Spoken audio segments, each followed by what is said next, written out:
म त विद्यार्थी हो भनिरहेको छु बाटोतिर भन्दाखेरि पनि। अनि यता आउँदाखेरि पनि बाटोमा कसैले भेट्यो भने स्कुल जान लागेको भन्छु। हिजो पढाइ भएन है, दुर्भाग्यवश।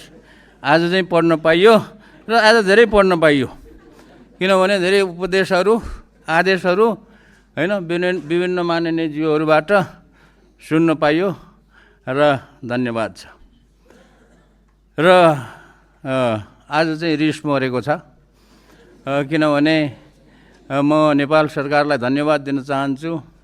हिजोको समाचार अनुसार चाहिँ विज्ञान प्रविधि र नवप्रवर्धन मन्त्रालय भन्ने चाहिँ गठन गर्ने निर्णय गरेकोमा सरकारलाई चाहिँ म धेरै धन्यवाद दिन चाहन्छु। त्यहाँ एउटा कुरा छुटेको छ।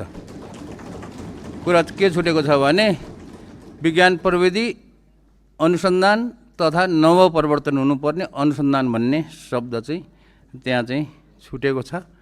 र अब म औपचारिक रूपमा के अरे मेरो श्राप चाहिँ फिर्ता लिन चाहन्छु। र यो किनभने यो म चाहिँ अलि मलाई झटक्कै रिस पनि उठ्छ अनि फेरि रिस छिटै पनि हराउँछ।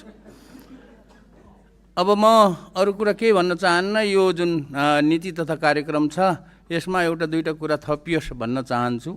र त्यो थप्ने कुरा चाहिँ के हो त भन्दाखेरि अब मन्त्रालय त गठन भयो, मन्त्रालय आफैले त काम गर्दैन। मन्त्रालय सञ्चालन गर्नको लागि त्यसमा निश्चित बजेट चाहिँ आउनु पर्यो। त्यो निश्चित बजेट भनेको मेरो चाहिँ अहिले कति वर्ष भयो, 3-4 वर्ष भयो, मेरो अडान के छ त भन्दाखेरि पुँजीगत खर्चको 1% होस्।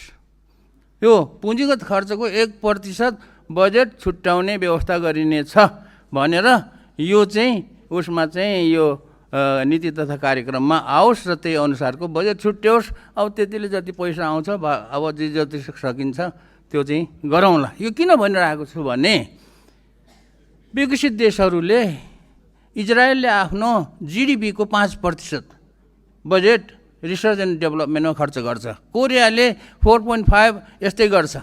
अनि विकसित मुलुकहरूले अमेरिकादेखि लिएर बेलायत, जर्मन, अरू जापान यिनीहरूले 3% जिडिपीको 3% खर्च गर्छ अनि उनीहरू विकसित भएको हो। हामीले जिडिपीको 1% पनि कल्पना गर्न सक्दैनौँ, किनभने जिडिपीको 1% के अरे खर्च गर्ने यो अहिले हामीले नीति ल्यायौँ भने यो हामी चाहिँ डुबे जस्तो हुन्छ। त्यसैले जिडिपीको पनि छोडिदिउँ, यो चाहिँ पुँजीगत खर्चको 1% भन्ने राखौँ। यो कति महत्त्वपूर्ण छ भन्ने कुरा म तपाईँहरूलाई सामसुङ इलेक्ट्रोनिक्सको एउटा उदाहरण दिन्छु। सामसुङमा चाहिँ ठुलो कम्पनी हो, त्यहाँ धेरै किसिमको कामहरू भइरहेछ। र इलेक्ट्रोनिक्स डिपार्टमेन्टले, सामसुङको इलेक्ट्रोनिक्स डिपार्टमेन्टले उनीहरूको वर्षको रिसर्च एन्ड डेभलपमेन्ट खर्च तपाईँहरू कल्पना गर्न सक्नुहुन्न, 38 खरब रुपियाँ छ। मोटामोटी नेपालीमा भन्ने हो भने 38 खरब रुपियाँ सामसुङ कम्पनीको 2025मा उसले खर्च गरेको। जहाँ कि अहिले हामीले अर्थमन्त्रीज्यूले बजेट बनाउँदै हुनुहुन्छ, हाम्रो मैले मोटामोटी सुन्दाखेरि हाम्रो यो वर्षको आर्थिक वर्षको बजेट चाहिँ 19 खरब रे है, हाम्रोभन्दा डबल रिसर्च एन्ड डेभलपमेन्टमा। त्यसैले यो कुराहरू विचार गरियोस्। र एउटा कुरा म के भन्न चाहन्छु भने शिक्षामा सुधार गर्नको लागि चाहिँ माध्यमिक शिक्षामा अहिले 2056 सालदेखि शिक्षाको दरबन्दी बढाइएको छैन। राहत कोटा के कोटा भनेर चाहिँ करिब 45,000 शिक्षकहरू छन्, त्यसलाई चाहिँ कोटामै बदलियोस् र तिनीहरूलाई चाहिँ गरियोस्। किनभने राहतमा कोटामा बसेको टिचरले राम्रो पढाउँदैन, किनभने उहिले अर्को जागिर खोजिरहेको हुन्छ, बाँच्नको लागि अर्को उपायहरू खोजिरहेको हुन्छ। त्यस कारणले त्यो गरोस्। र यो चाहिँ फेरि अर्को कुरा के हो भने मधेसमा खास गरी मैले देखेको, म आफै मधेसमा 4 महिना घुमेछु मेरो किताब बेच्न, 8वटै जिल्लामा घुमेछु। र मधेसमा तपाईँहरूले थाहा पाइसक्नुभयो कि छैन, मधेसमा चाहिँ के छ त भन्दाखेरि कुनै पनि जिल्ला 8वटा जिल्ला के अरे शिक्षित भनेर घोषणा भएको छैन, साक्षर भनेर घोषणा भएको छैन। त्यस कारणले त्यसको लागि चाहिँ कुनै न कुनै काम चाहिँ योजना चाहिँ नीतिहरू आओस् भन्ने चाहिँ म चाहन्छु।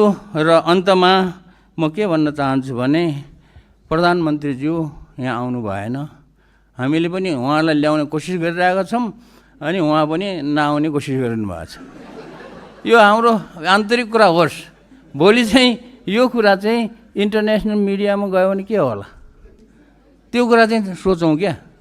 किनभने इन्टरनेसनल मिडियामा प्रधानमन्त्रीज्यू उहाँलाई चाहिँ के कति उसमा चाहिँ एकदमै हुनुभएको छ, प्रख्यात हुनुभएको छ। फेरि त्यो जुन प्रख्यात जुन ख्याति प्राप्त गर्नुभएको छ उहाँले यति चाहिँ विचार नगरिदिँदाखेरि फेरि त्यो ख्याति चाहिँ कता जान्छ कि हाम्रो चाहिँ होइन नसुनेको भए त ठिकै छ। ल प्रधानमन्त्रीज्यूले नसुने त अहिले इन्टरनेसनल